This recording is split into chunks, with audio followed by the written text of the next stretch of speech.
अद्भुत साहस और सहयोग से असंभव दिखने वाला यह कार्य 5 दिन में बड़ी सुगमता से संपन्न हो गया। आज तक इस पृथ्वी पर इतना बड़ा विशाल पुल निर्माण नहीं हो सका। जो विजय 400 कोस दूर थी, अब मानो वो 4 हाथ दूर रह गई है। ये सेठ आप लोगों का आह्वान कर रहा है कि बलिदानी वीरों, आओ और इस सेठ को पार करके अनीति, अधर्म और अन्याय का अंत कर दो और एक धर्म की स्थापना करो। बलिदानी वीरों, तुम लोग ये बात ध्यान रखना कि सैनिक जब प्रथम पद युद्ध में रखता है तो वो अपने सारे रिश्ते नाते पीछे छोड़ देता है, यहाँ तक कि अपने प्राणों का मोह त्याग कर एक योगी की भांति केवल एक ही बातों पर दृष्टि टिकाकर रखता है, विजय। हमारा भी लक्ष्य है विजय, परंतु हमारा विजय कोई एक रावण नामक शत्रु पर नहीं, बल्कि हमारा विजय है अन्याय पर न्याय की विजय, अधर्म पर धर्म की विजय, असत्य पर सत्य की विजय और अनीति पर नीति की विजय। यही विजय हमारा लक्ष्य है और यही विजय हमारा लक्ष्य रहेगा। इसलिए मां चंडिका का ध्यान देकर हर हर महादेव के नाम से इस सेतु को पार करो और एक धर्म की स्थापना करो। प्रभु रामचंद्र की। प्रभु, मैं आपसे कुछ कहना चाहता हूँ। कहिए मित्र। प्रभु, जो ये महासागर में ये सेतु तैयार किया गया है हमारे नल नील के द्वारा, उसमें मैं चाहता हूँ कि आप हमारे इस वानरी सेना के अगुआ हैं, तो कृपया अपने प्रथम चरणों का पद चिन्ह इस पर डालें और आप आगे बढ़ें। प्रभु ठीक है महाराज।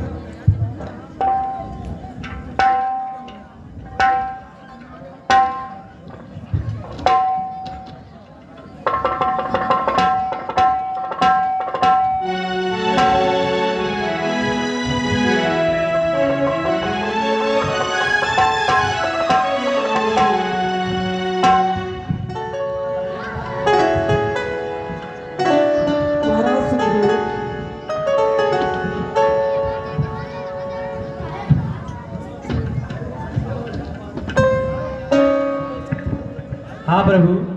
अब हम लोग सागर को पार करके लंका में प्रवेश कर चुके हैं, लेकिन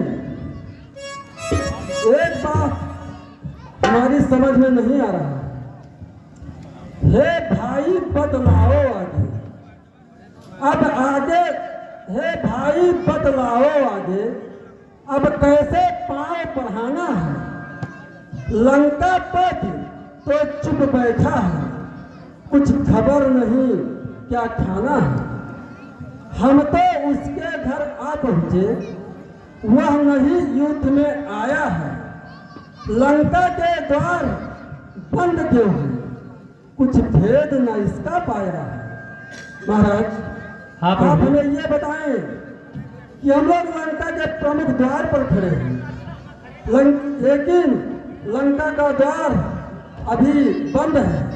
हम लोग किस प्रकार और किस तरह युद्ध लड़े।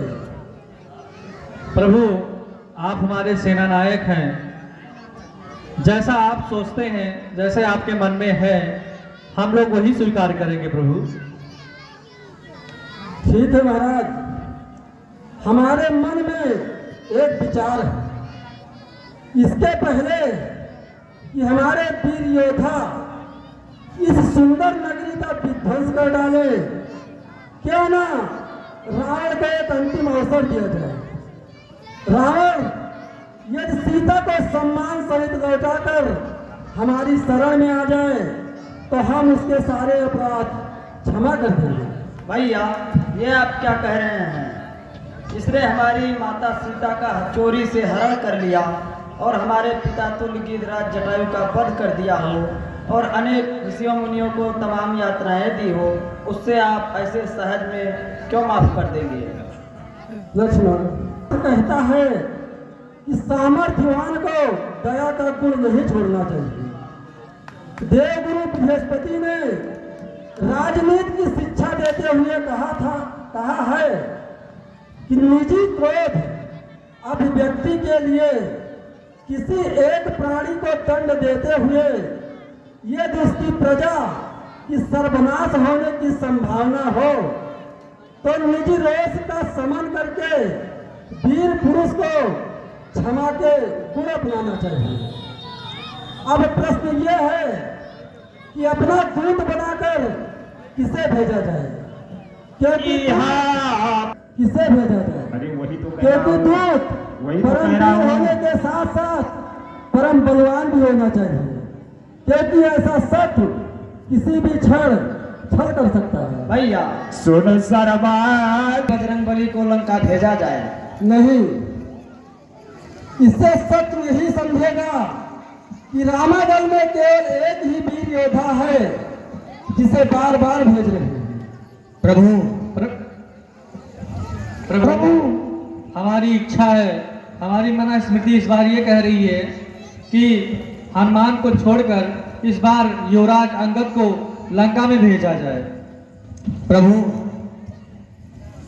फिर भी मेरी सम्मति है ये कि निज दूत प्रथम भेजा जाए। बल्कि मन का सारा ही भेद शत्रु सुलह करे तभी तो विचार यह सुंदर है। कटने मरने से पहले उसको समझाना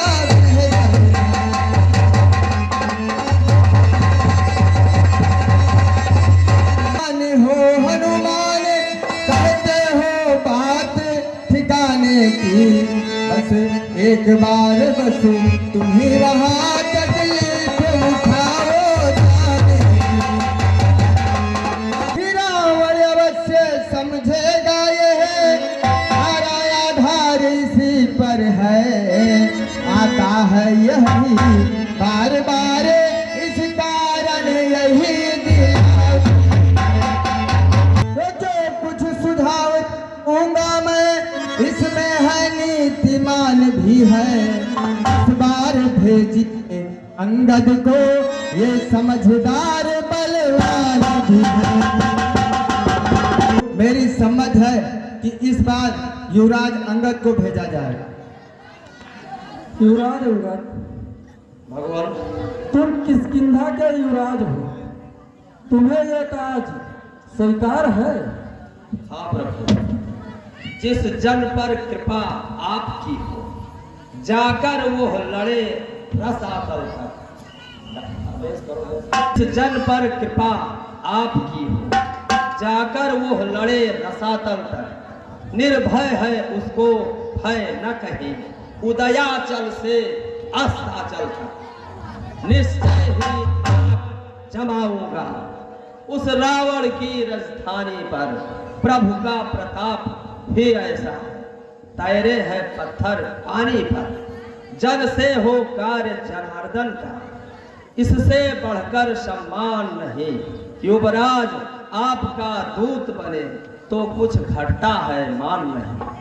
मैं भी श्री हनुमत के समान सेवा करने को इच्छुक हूँ। मेरे सर्वस्वर आज्ञा हो सत्वर जाने को इच्छुक। मुझे भी बजरंगबली की सेवा करने का अवसर दिया। युवराज अंगद, युवराज जानते हैं हम यह सच्चे व्यवहार कुशल तुम हो, बलवान बाप के बेटे हो, सब भांति समर्थ सबल तुम हो। कुछ धर्म नीति, कुछ राजनीति, कुछ बल भी दिखलाते आना। युवराज जहां तक संभव हो सब झगड़ा निपटाते आना। कुमार अंगद, दूत का बड़ा दायित्व होता है।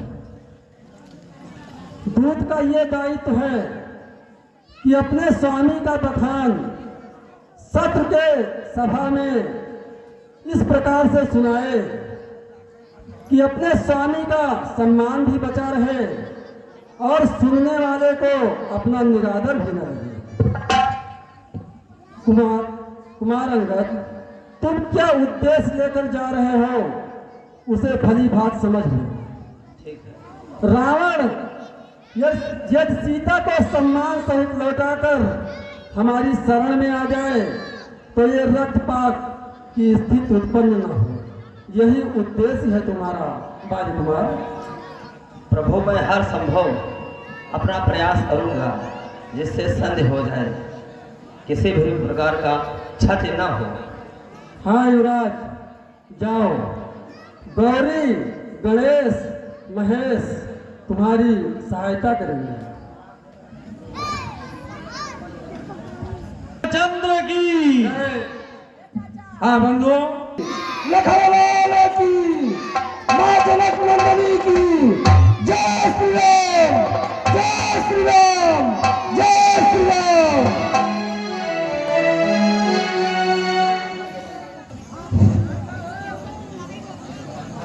बंचरण उड़ाए